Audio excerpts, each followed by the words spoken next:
అసలు తెలంగాణ కాంగ్రెస్ పార్టీలో ఏం జరుగుతుంది? పార్టీ అంటూ ప్రభుత్వం. ఎందుకంటే ఇక్కడ జరుగుతున్న విధానాల వల్ల ఏఐసిసి ఇన్ఛార్జ్ మీనాక్షి నటరాజన్ బలి చేసిరా? ఆమంతలామ నేను ఇక్కడ ఉండను బాబు నేను వెళ్ళిపోతా అనే విధంగా పొమ్మన లేక పొగబెట్టినరా? మొత్తానికి కొత్త ఏఐసిసి ఇన్ఛార్జ్ రాబోతున్నారు. ఇక్కడ చాలా అత్యంత దగ్గరగా ఉన్న వ్యక్తి, చాలా లాయల్టీగా ఉన్న వ్యక్తి, చాలా సింప్లిసిటీ పాటించే వ్యక్తి.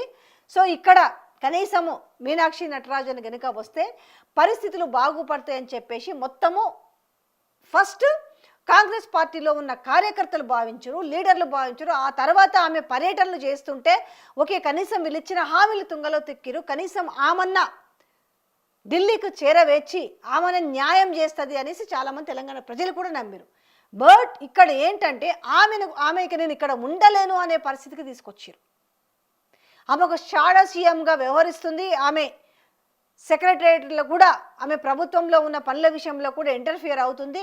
ఎందుకంటే ఇక్కడ మీనాక్షి నటరాజన్ ఉంటే కొంతమందికి ఇక్కడ పప్పులు ఉడకవు.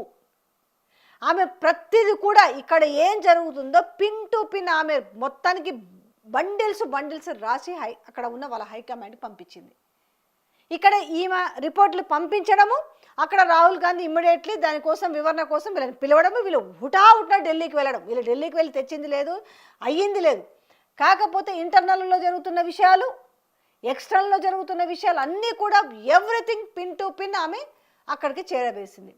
ఇవన్నీ జరగకుండా ఉండాలని, ఎందుకంటే గతంలో ఉన్న ఏఐసిసి ఇన్ఛార్జీలు అమ్ముడు పోయారనే విషయం సాక్షాత్తు బయటోళ్ళు ఎవరు చెప్పనవసరం లేదు.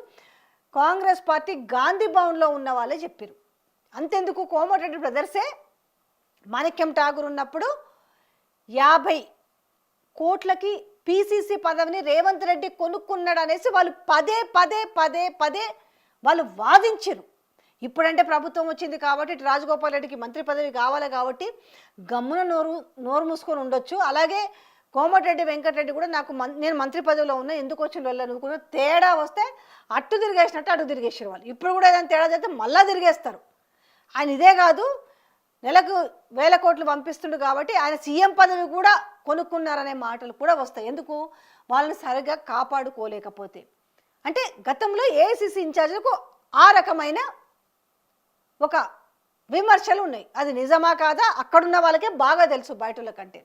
ఈ నేపథ్యంలో ఇక్కడున్న ఇప్పుడున్న ఇన్ఛార్జి మాత్రం దేనికి ఆమె లొంగే ప్రసక్తే లేదన్న విషయం అందరు తెలిసింది. ఆమె చాలా స్ట్రిక్ట్, ఆమెను చూస్తేనే అర్థమవుతుంది.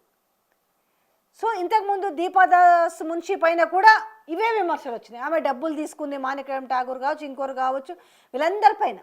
సో ఇక్కడ ఈమె స్ట్రిక్ట్లీగా ఉండేసరికి అంటే రాష్ట్రానికి ఎవరు వచ్చినా కూడా వీళ్ళు ప్రసన్నం చేసుకొని ఏదో రకంగా లాబింగులు చేసుకోవడము, డబ్బులో ఇంకే రూపంగా మొత్తానికైతే ప్రసన్నం చేసుకునేవాళ్ళు. ఇప్పుడు ఆ అవకాశం లేకపోవడంతో ఇక ఆమంతటా ఆమె నేను ఉండలేను అనే విధంగా క్రియేట్ చేసి, ఎందుకంటే గతంలో వార్తలు కూడా రాపిచ్చారు కదా, ఇదే ఆంధ్రజ్యోతిలో వార్తలు రాపిచ్చారు, ఇంకొక దాంట్లో రాపిచ్చారు. ఎవరు రాపిచ్చుంటారో కూడా మీరు ఎక్స్పెక్ట్ చేయండి. సో ఈ నేపథ్యంలో అంటే మీనాక్షి నటరాజన్ ఉంటే ఇక్కడ కోమటిరెడ్డి రాజగోపాల్ రెడ్డి కూడా మంత్రి పదవి వస్తుందనేది 100% ఒక నమ్మకం ఉండే. కానీ ఇప్పుడు కూడా ఇది మళ్ళీ గాలిలో ఊగిసలాటగా అయిపోయింది. ఎందుకంటే భరోసా ఇచ్చింది మీనాక్షి నటరాజన్, మీరేంటో తెలుసు, మీ సిన్సియారిటీ ఏంటో తెలుసు, మీరు మాస్ లీడరు, మీరు ఏ రకంగా మీరు పనిచేస్తారనేది మాకు తెలుసు కాబట్టి నీకు మంత్రి పదవి గ్యారంటీ, అది నా పూచి అని చెప్పేసి ఆమె హామీ ఇచ్చింది. గతంలో హామీ ఇచ్చినట్టుగా తెలిసిన విషయాలు. ఈ నేపథ్యంలో ఇప్పుడు మీనాక్షి వెళ్ళిపోతుంది అని అంటే ఇక ఇప్పుడు మరి క్వశ్చన్ మార్కా రాజగోపాల్ రెడ్డి మంత్రి పదవి కూడా మళ్ళీ ఏం జరగబోతుంది? విచ్చలవిడిగా అంటే ఎవరికి వారు యమునా తీరులాగా అయిపోబోతుందా? ఇంకా అడ్డు అదుపు లేకుండా ఇంకా ఇప్పటికే దోచుకుంటున్నారు, ఇంకా విరివిగా దోచుకుంటారా అనే డౌటు బయటల కంటే కూడా ఇప్పుడు కాంగ్రెస్ కార్యకర్తలకు వస్తుంది. సో ఏం జరిగింది అనేది ఇంకా బయట చాలా భారీ కుట్ర జరిగింది ఇక్కడి నుంచి మీనాక్షిని పంపించడానికి అనేది. మరి ఈ భారీ కుట్రని ఎట్లా నమ్మిండు రాహుల్ గాంధీ అనేది కూడా చర్చ జరుగుతుంది. అది కూడా కొన్ని రోజులు అయితే బయటకు వస్తుంది. కానీ మొత్తానికి వెరీ సూన్ మీనాక్షి ఇక్కడి నుంచి అవుట్, వేరే వాళ్ళు ఇన్ కాబోతున్నారు.